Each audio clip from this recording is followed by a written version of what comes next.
Coup de tonnerre. Joe Biden, 81 ans, renonce à sa candidature de novembre 2024.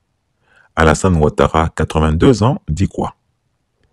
Joe Biden, l'actuel président américain, qui a remporté les primaires de son parti et devait être officiellement investi par la Convention démocrate du 19 août 2024 comme son candidat à l'élection présidentielle de novembre 2024, a décidé de renoncer à la dite investiture.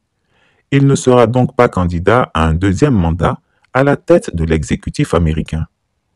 Il faut savoir qu'après un débat télévisé désastreux, face à son rival et adversaire Donald Trump, quelques voix s'étaient déjà levées pour demander le retrait de sa candidature à l'élection présidentielle à venir. L'homme de 81 ans s'y était farouchement opposé, alléguant au cours d'une interview que seul Dieu pouvait obtenir de lui une telle renonciation. Narquois, il l'avait fait remarquer que Dieu ne descendrait pourtant pas sur terre pour la lui réclamer. Après cet épisode, de plus en plus de sénateurs et de députés de son parti ont fortement réclamé son retrait de la course à la présidentielle, arguant qu'il ne pouvait pas remporter cette élection face à Donald Trump, vu son état de santé, son grand âge et la réalité des sondages qui le donnaient perdant. De plus, 72% des Américains le trouvaient inapte à diriger le pays à cause de son déclin cognitif. Puis, pour aggraver les choses, son adversaire Donald Trump a échappé à une tentative d'assassinat spectaculaire qui n'a fait qu'accroître et conforter sa popularité et garantir sa chance d'être élu prochain président des États-Unis. Immédiatement après son débat raté face à Donald Trump, Joe Biden repart en campagne. Un seul objectif, rassurer son camp.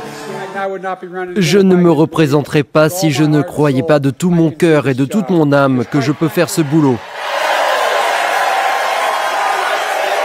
Les enjeux sont trop importants. La panique aurait gagné les démocrates selon les médias américains. Ils seraient nombreux à souhaiter que le président enlève sa candidature à 4 mois de l'élection. Car ce serait le seul moyen qu'un autre candidat remplace Joe Biden, vainqueur des primaires démocrates. Qu'il décide lui-même de se retirer avant la convention qui doit officiellement l'investir dans 6 semaines.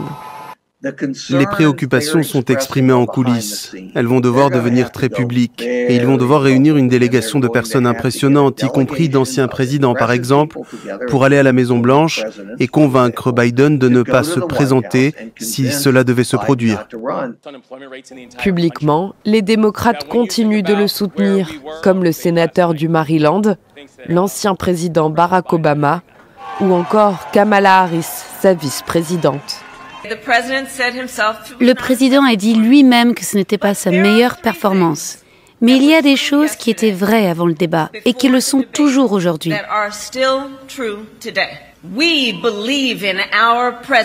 Nous croyons en notre président Joe Biden et nous croyons en ce qu'il représente. Donald Trump lui-même émet des doutes sur la possibilité que son adversaire jette l'éponge. Je n'y crois pas vraiment car il obtient de meilleurs résultats dans les sondages que les autres démocrates dont il parle. Si Joe Biden sortait de la course avant son investiture officielle, les délégués démocrates devraient nommer son remplaçant lors d'une session extraordinaire. Parmi les noms qui circulent, celui de Kamala Harris ou de Gavin Newsom, le gouverneur de Californie, populaire dans son camp. Aujourd'hui, les Américains pensent que c'est une bonne chose que Joe Biden ait eu la sagesse de renoncer à sa candidature. Chris Yappi espère que lui aussi ne trouvera pas un cas de force majeure pour dribbler les Américains et se présenter malgré tout, comme le fit sans honte un certain octogénaire super menteur. Quant au vieux grigou, Alassane Ouattara, 82 ans, donc plus âgé que Joe Biden, qui est aussi victime d'un déclin cognitif et de surcroît frappé par un cancer, il ne cache pourtant pas son ambition de faire un 4e mandat. Espérons tout simplement que la décision de Joe Biden l'inspirera, mais rien n'est moins sûr.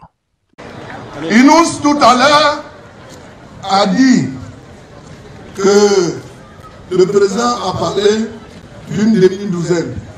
Mais moi-même, quand on m'a posé la question, qui va être le successeur du président Alassane Ouattara? J'ai dit le numéro 1 qui s'appelle Alassane Ouattara. Numéro 2, Alassane Ouattara. Numéro 3, Alassane Ouattara. Numéro 4, Alassane Ouattara. Numéro 5, Alassane Ouattara. Numéro 6, Alassane Ouattara. Parce que Alassane, le travail qu'il fait là, personne d'autre ne peut faire. Prions Dieu qu'il ait longue vie. Prions Dieu qu'il ait longue vie et qu'il continue toujours de nous diriger. Jusqu'à ce que lui-même il dise un jour, aujourd'hui là je suis fatigué, je vais prendre quelqu'un pour le faire. Nous on n'est pas pressés, on est avec lui. Soyez rassurés, le président Alassane il tient bien la barque et jamais nous n'allons lui demander de nous abandonner. C'est Alassane Ouattara et ce que lui il va nous dire de faire, c'est ce qu'on va faire. Nous sommes avec le président Alassane Ouattara. Chris Yapi ne ment pas. Retrouvez Chris Yapi sur ses 2 chaînes YouTube, sa chaîne Dailymotion, Instagram et VK.